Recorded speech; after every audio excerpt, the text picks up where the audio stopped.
Cessons de nous dévorer, mais prêchons Christ crucifié.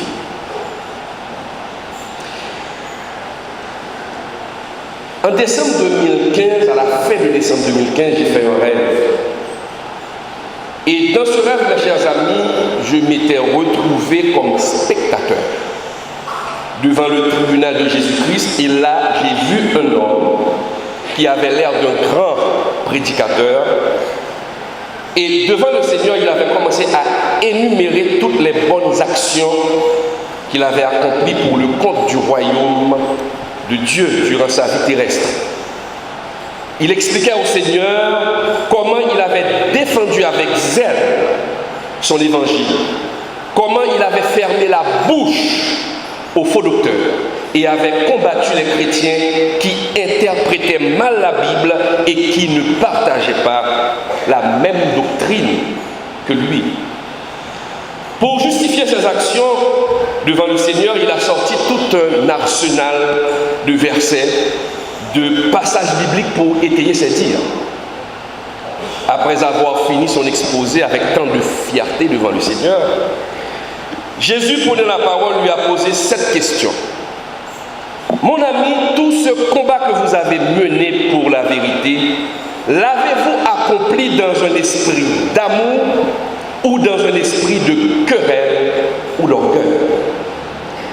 Mes chers amis, à cette question, j'ai vu que le visage de ce prédicateur, qui était très connu, devenait tout pâle devant le Seigneur. Il ne pouvait pas se défendre car il était plus que coupable. Jésus, mes chers amis, sonde les cœurs et les reins des hommes et il dévoile le secret de leur cœur. Mes chers amis, chrétiens, prédicateurs, évangélistes, devant le tribunal de Jésus-Christ, il ne sera pas demandé comment avez-vous défendu la vérité ou comment avez-vous prêché l'évangile. Le Seigneur vous questionnera sur la disposition de votre cœur vis-à-vis de la personne ou du peuple à qui vous avez prêché l'évangile ou que vous avez cherché à exhorter. Le Seigneur vous demandera quel esprit qui vous animait dans vos prédications lors de vos prises de position concernant le fait de fêter Noël ou de ne pas fêter Noël, concernant ceux qui fêtent leur anniversaire et ceux qui ne le fêtent pas, ou encore ceux qui sont des calvinistes et ceux qui approuvent la doctrine de la perte du salut, et non, et je passe. Oui, le Seigneur vous demandera si l'esprit qui vous avait animé de vos interventions était celui de l'amour du prochain, ou était-ce un esprit d'orgueil, mélangé d'un désir de compétition et couronné d'une mauvaise ambition démesurée. Il est évident que la prédication de l'évangile et l'exhortation doivent se faire dans le but d'édifier le cœur des perdus et ayant un amour réel pour eux. Je veux parler des perdus, bien sûr, et pour ceux qui partagent aussi la même foi que nous, que vous. Malheureusement, mes chers amis, nous constatons que un grand nombre de chrétiens, de prédicateurs, d'évangélistes et de pasteurs prêchent, exhortent, jugent non en ayant dans leur cœur l'amour de Dieu, mais en nourrissant un esprit de querelle et de compétition vis-à-vis de ceux qui ne partagent pas la même doctrine qu'eux. Personnellement, peuple de Dieu, je connais un pasteur qui a fini par soulever tous les membres de son assemblée contre toutes les autres églises qui n'embrassent pas le même point de vue que lui. Animé d'un orgueil spirituel incontrôlé, ce pasteur se croit être le dépositaire, lui et ses membres, de la vraie parole de Dieu. Il prend un malin plaisir à attaquer de front tous les autres ministères qu'il juge, selon lui, être en dehors de la saine doctrine. Ce pasteur a sûrement oublié que Dieu a clairement dit dans sa parole que celui qui suscite des querelles n'est nullement animé de l'Esprit de Dieu, car il est écrit, et je cite, Or, il ne faut pas qu'un serviteur du Seigneur ait des querelles. Il doit au contraire avoir de la condescendance pour tous. Être propre à enseigner, doué de patience. Il doit redresser avec douceur les adversaires dans l'espérance que Dieu leur donnera la repentance pour arriver à la connaissance de la vérité. Et que, revenus à leur bon sens, ils se dégageront des pièges du diable qui s'est emparé d'eux pour les soumettre à sa volonté. 2 Timothée 2, versets 24 à 26. En se comportant ainsi, mes chers amis, ce pasteur de ma connaissance oublie aussi que Dieu a dit dans sa sainte parole, dans sa divine parole, car tous ont péché et sont privés de la gloire de Dieu. Ou encore, non, il n'y a sur la terre point d'homme juste qui fasse le bien et qui ne pêche jamais. Romains 3, verset 23, Ecclésiaste 7, 20. Comment pouvons-nous, mes chers amis, posez-vous cette question, comment pouvons-nous nous prévaloir du titre de chrétien, de serviteur de Dieu, et encourager que les chrétiens se déchirent les uns les autres sur des doctrines qui ne sont pas vitales au salut? Je répète, pour des doctrines qui ne sont pas vitales au salut. En effet, mes chers amis chrétiens, il existe dans la parole de Dieu des doctrines importantes, mais elles ne sont pas tous essentielles au salut. Attention, je vous prie, je ne dis pas que la parole de Dieu n'est pas importante. Et je ne dis pas qu'une partie l'est et que l'autre ne l'est pas. Car je sais, celui qui est animé d'un esprit querelleur trouvera rapidement une faille dans ce que je dis. Je vais l'expliquer. L'apôtre Paul, sous l'inspiration du Saint-Esprit, s'est adressé à ceux qui font des débats et qui soulèvent des querelles sans fin sur des doctrines non essentielles. Cette parole est certaine et je veux que tu affirmes ces choses afin que ceux qui ont cru en Dieu s'appliquent à pratiquer des bonnes œuvres. Voilà ce qui est bon et utile aux hommes.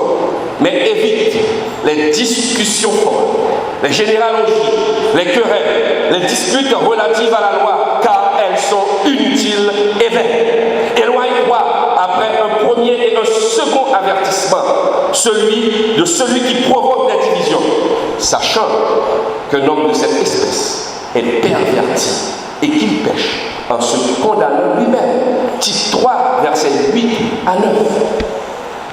Comme je le disais, il existe des points doctrinaux dans la Bible qui soulèvent des désaccords et qui entraînent de vives tensions entre des chrétiens. Mais je le répète, ils ne favorisent pas le rejet total des Saintes Écritures. C'est-à-dire que ces points doctrinaux ne détruisent pas la portée de l'Évangile. Nous pouvons citer quelques-uns, notamment le rôle de la femme dans l'Église. Est-ce qu'elle a droit de prêcher ou pas? Est-ce qu'elle peut être pasteur ou non? 2. Les partisans d'Israël ethnique et les partisans de l'Église. J'emploie ce langage pour faciliter votre compréhension. Qu'est-ce que je veux dire? Il y a ceux qui considèrent l'actuel Israël comme le peuple de Dieu et que toutes les promesses de Dieu sont attribuées à ce peuple. Par contre, de l'autre côté, un autre courant lui croit que c'est l'Église, c'est-à-dire le nouveau peuple de Dieu qui hérite des promesses de Dieu. Ce sont ces deux courants doctrinaux que les théologiens appellent le dispensationalisme et la théorie de l'alliance, qui provoquent, mes chers amis, des discussions sans fin, des débats stériles, des tensions qui frisent l'indécence entre chrétiens. 3. Ceux qui sont pour la pratique de la dîme et ceux qui sont contre. 4. Les partisans de la doctrine de la Trinité et ceux qui le désapprouvent. 5. Les partisans du sabbat et ceux qui sont contre. Donc, est-ce que ces points doctrinaux-là, ou ces différences de vue, peuvent envoyer un chrétien en enfer ou le faire perdre le salut? Moi, je le dis non, non et non. Mes chers amis, nous comprenons pendant que certains chrétiens se déchirent à belles dents sur des différences doctrinales non essentiels au salut, ces mêmes chrétiens qui se déchirent sont tous d'accord sur la doctrine essentielle au salut, qui représente le fondement même du christianisme. Quelle est cette doctrine? Jésus est mort pour nos péchés. Il est Seigneur et c'est par la grâce que nous sommes sauvés. Voilà l'essentiel de ce message. Donc, au lieu de nous mettre, ou encore de mettre toute notre force, toutes nos forces sur des doctrines qui ne sont pas essentielles, mettons l'accent sur cette doctrine qui est le socle de l'Évangile. Ces chrétiens gaspillent leur énergie dans des discussions vaines, comme l'a si bien dit Dieu à travers la bouche de l'apôtre Paul. Oui, c'est avec tristesse que nous constatons que des pasteurs, prédicateurs, au lieu de mettre l'accent sur l'essentiel, s'éternisent sur des futilités, en injuriant leur propre fer dans la foi. Certains même traitent d'autres chrétiens d'idolâtres, de démons, sans savoir que ces chrétiens, sans savoir que ces pasteurs, ces chrétiens qui se déchirent à belles dents, sont en train de faire le jeu du diable. Ainsi, avec une Bible en main, mes chers amis, avec une Bible en main, ces chrétiens querelleurs deviennent un instrument de division et de tension entre les mains de l'ennemi de notre âme. Ces chrétiens deviennent amers, impolis, irrespectueux, tout en prétendant défendre les principes du royaume de Dieu. Ils sont saturés de rancune et de haine vis-à-vis de leurs frères dans la foi. Pourquoi? Parce qu'il leur manque cet élément vital dont Jésus a utilisé pour renverser le royaume du diable. L'amour. Encore l'amour. N'est-il pas écrit, Dieu a tant aimé le monde qu'il a donné son Fils unique afin que quiconque croit en lui ne périsse point, mais qu'il ait la vie éternelle. Jean 3, verset 16. Pasteurs, prédicateurs, évangélistes, peuple de Dieu, nous ne devons pas seulement montrer notre attachement au Seigneur et à sa parole, mais il est aussi de notre devoir, et c'est vital, d'extérioriser, d'exprimer l'amour de Dieu qui est en nous. Souvent, et je le constate même sur le net, mes chers amis, certains chrétiens défendent leur point de vue, leur doctrine, mais ils le font sans amour du prochain. Certains vont même à utiliser la moquerie qui est condamnée par cette même Bible dont ils font l'apologie. Leur message manque d'équilibre. Ils sont incapables d'ouvrir la bouche sans porter une accusation contre un frère, contre une sœur ou contre une autre doctrine. Ils disent des vérités sans le moindre sentiment d'amour. Jésus, durant sa vie terrestre, a corrigé, a exhorté avec fermeté. Mais jamais, je le répète, jamais, dans son discours et dans son cœur, il ne nourrissait des sentiments face à son prochain, des ressentiments, excusez-moi, face à son prochain. Si vous prêchez l'évangile et que vous le faites sans amour du prochain, sans respect de la personne humaine, comment osez-vous dire que vous êtes disciple de Jésus? La Bible nous dit d'avoir les sentiments qui étaient en Jésus-Christ, les sentiments qui animaient notre Seigneur Jésus-Christ. Il est écrit, la charité est patiente, on pourrait même dire l'amour est patient. Il est plein de bonté, la charité est pleine de bonté. La charité n'est point envieuse, la charité ne se vante point, elle ne s'enfle point d'orgueil, elle ne fait rien de malhonnête, elle ne cherche point son intérêt, elle ne s'irrite point, elle ne soupçonne point le mal, elle ne se réjouit point de l'injustice, mais elle se réjouit de la vérité. 1 Corinthiens 13. Mes chers amis, beaucoup de prédicateurs, de pasteurs qui prêchent pour dénoncer la corruption le font de manière égoïste et par frustration. Beaucoup de pasteurs, de prédicateurs sont pleins de frustration. Grand nombre d'entre eux sont souvent jaloux de l'évolution de notre ministère. Et ils se cachent derrière la parole de Dieu pour exprimer leur propre aigreur et jalousie. Prendre la parole de Dieu pour couverture, pour attaquer d'autres personnes. Pourquoi? Parce que grand nombre de ces prédicateurs sont jaloux. Et pour se justifier, ils se servent de la parole de Dieu. Certains d'entre eux critiquent les églises qui réclament aux fidèles la dîme.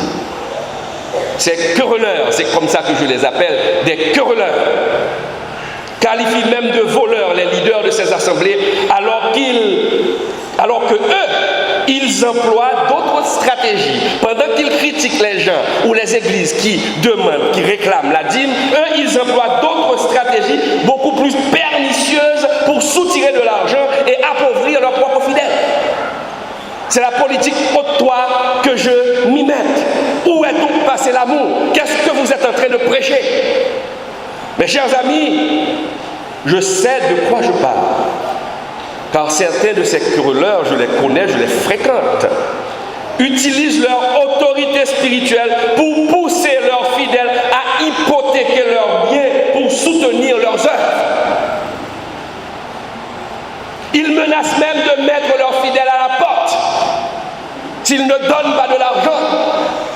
Et vous parlez d'amour. Jésus n'a jamais fait pression sur des gens pour convertir les gens. Jésus n'a jamais utilisé son autorité spirituelle pour détruire d'autres personnes, pour avilir d'autres personnes. Oui, nous avons péché, nous sommes tous des pécheurs. Qui ici peut dire qu'il est meilleur que l'autre? Moi, je ne le suis pas. Mais c'est une grâce. C'est une grâce que Dieu nous donne d'être sauvés.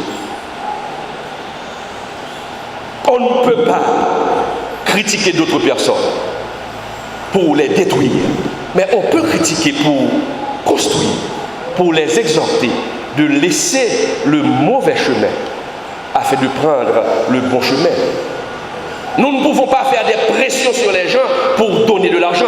Les gens doivent donner de l'argent selon leur cœur. Nous ne pouvons pas demander aux gens de s'exposer à la misère pour venir donner à l'église. Ça, c'est méchant. Comme j'ai l'habitude d'entendre dire, venez faire une action là, venez donner l'argent du loyer pour acte de foi. Moi, je vais vous le dire, vous allez donner l'argent du loyer, on va vous mettre à la porte. Et ce n'est pas au nom de Jésus. Et ce n'est pas au nom de Jésus. D'escroquerie. Et utilise la parole de Dieu. Vous devez donner. Car la parole de Dieu dit, lorsque vous venez à la maison du Seigneur, donnez de l'argent. Tout à l'heure, la dame est venue, elle a demandé afin qu'on donne. Il faut donner. Moi, j'encourage de donner. Parce que les satanistes aujourd'hui, il y a des églises de Satan. Et ces satanistes sont des millionnaires, ils donnent des millions de dollars pour faire avancer l'œuvre du diable. Pourquoi pas nous? Nous sommes de Dieu, nous sommes de la lumière, donnons aussi de l'argent. Demande à Dieu d'ériger, de mettre dans nos seins des millionnaires aussi pour faire avancer son œuvre. Mais donnons l'argent avec joie. Ne faisons pas des pressions. N'utilisez pas des techniques marketing pour soutirer de l'argent aux gens. Et n'envoyez pas les gens aller emprunter de l'argent pour donner à l'église. Car il est écrit dans la parole de Dieu. Et certains prédicateurs qui le font, qui mettent les gens à la porte parce qu'ils n'ont pas d'argent. Et ceux qui n'ont pas d'argent, qu'est-ce qu'ils vont faire?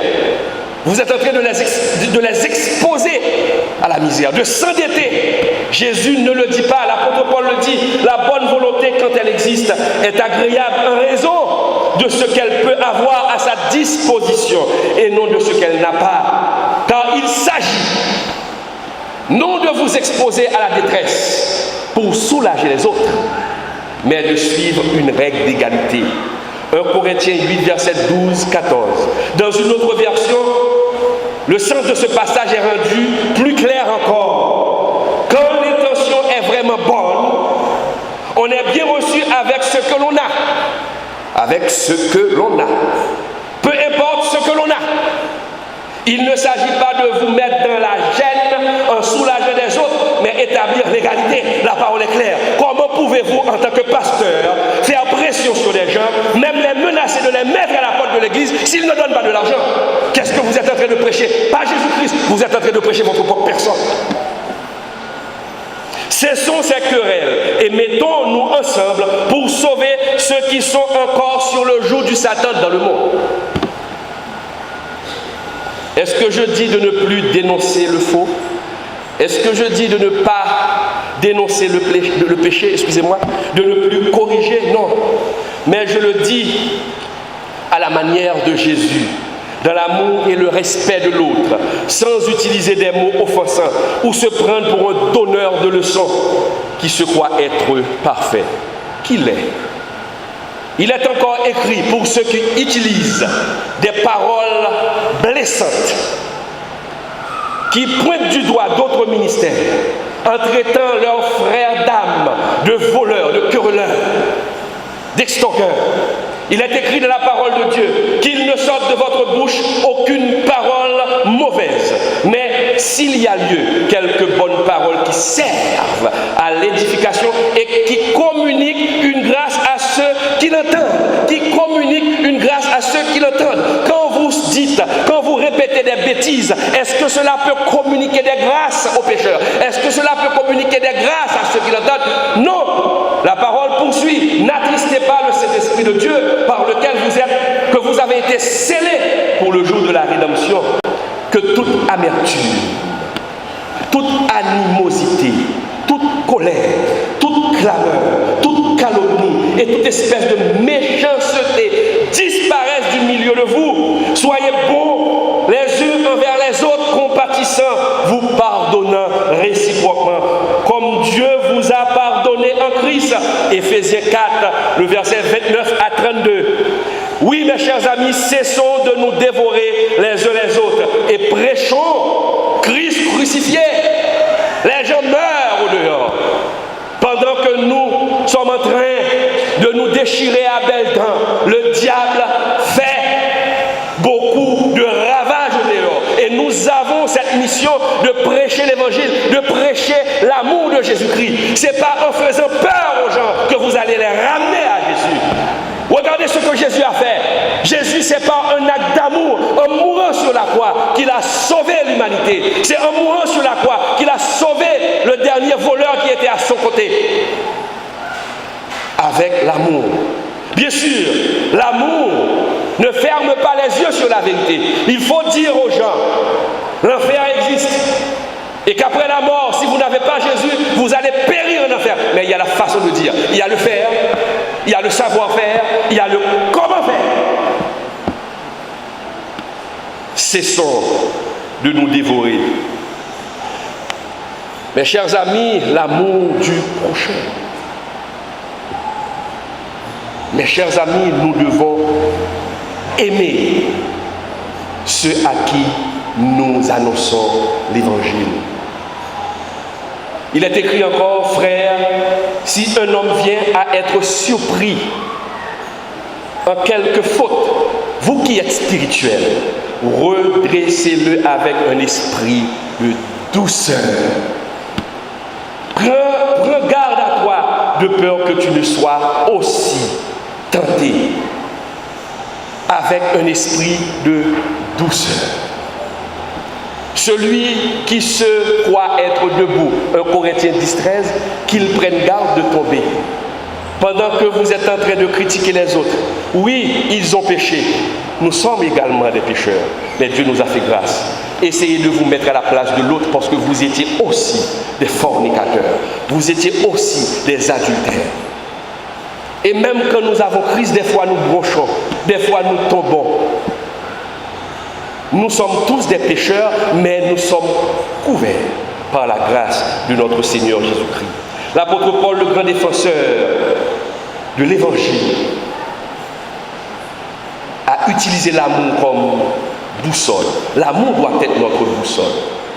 Nous pouvons avoir des désaccords, mes chers amis, relatifs à des sujets.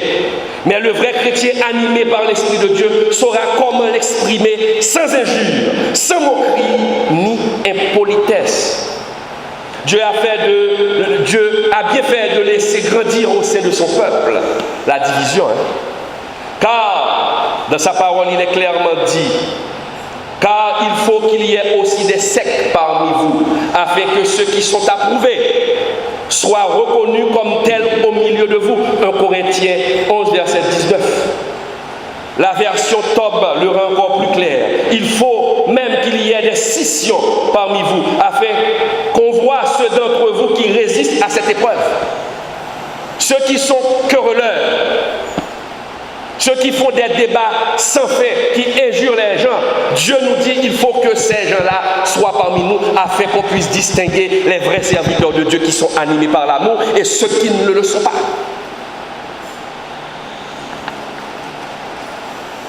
Pasteur, évangéliste chrétien, si vous utilisez la parole de Dieu pour tuer votre prochain, votre frère en Christ, si vous utilisez pour avoir votre influence dans l'objectif de pousser les chrétiens à se dévorer les uns les autres, vous êtes, mon ami, un agent de division.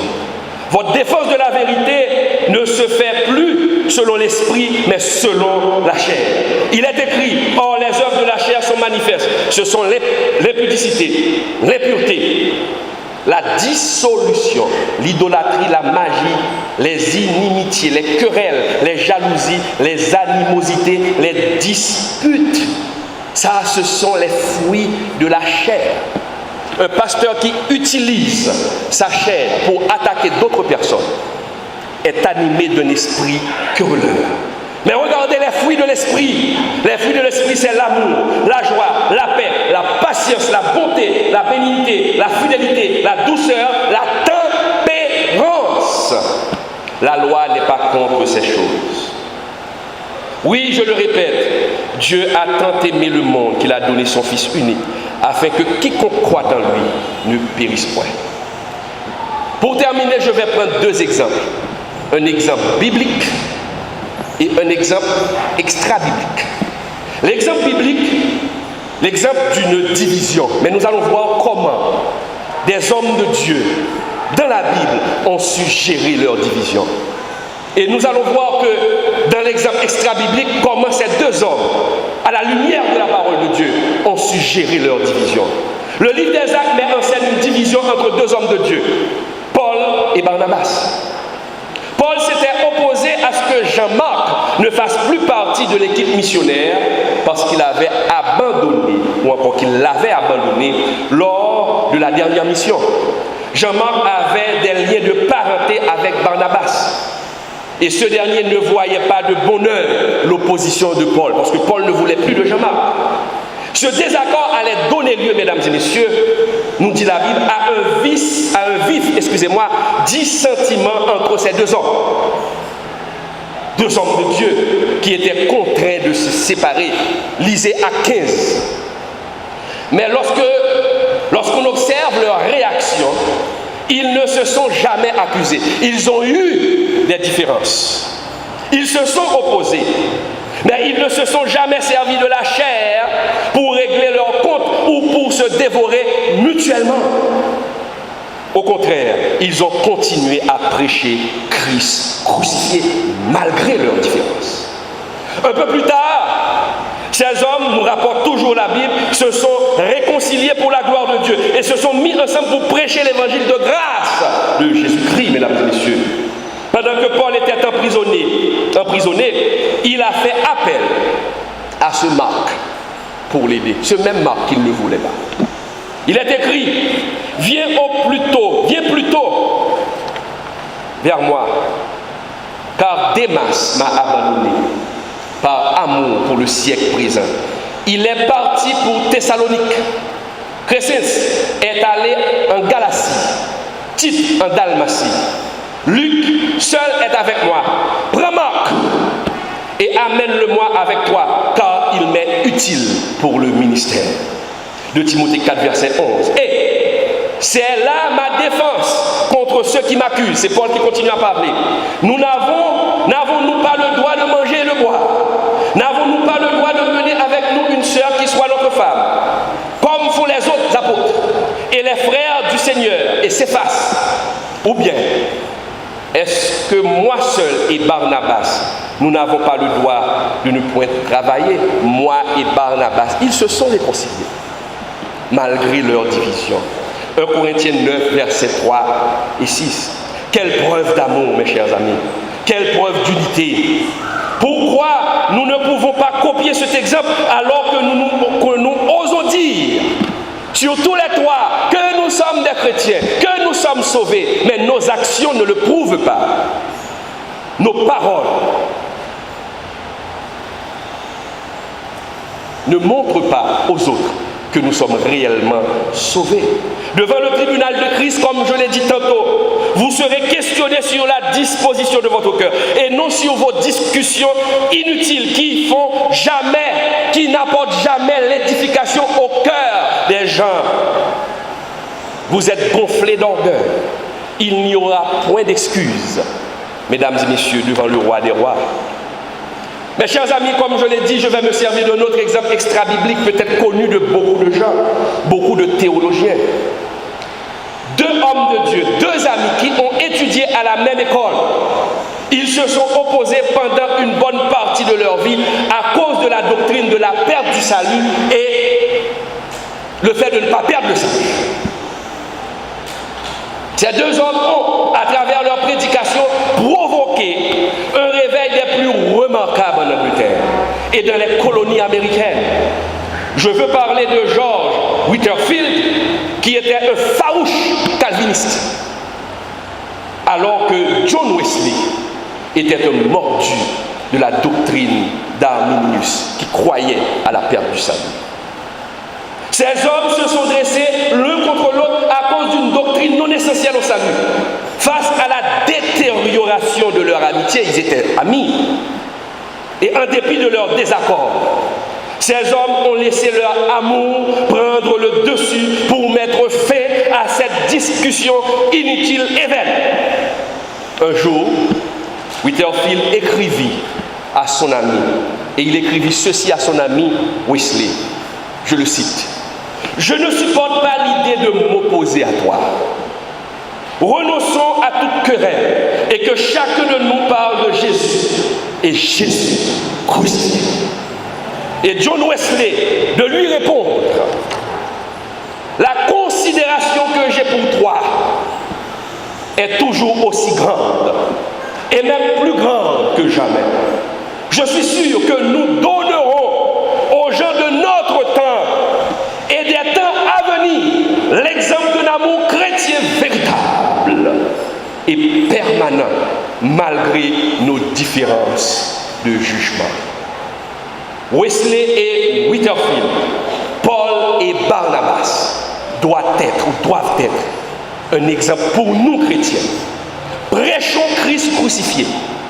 Éliminons du milieu de nous toute querelle, car les querelles sont vaines et inutiles. Que le Seigneur nous bénisse.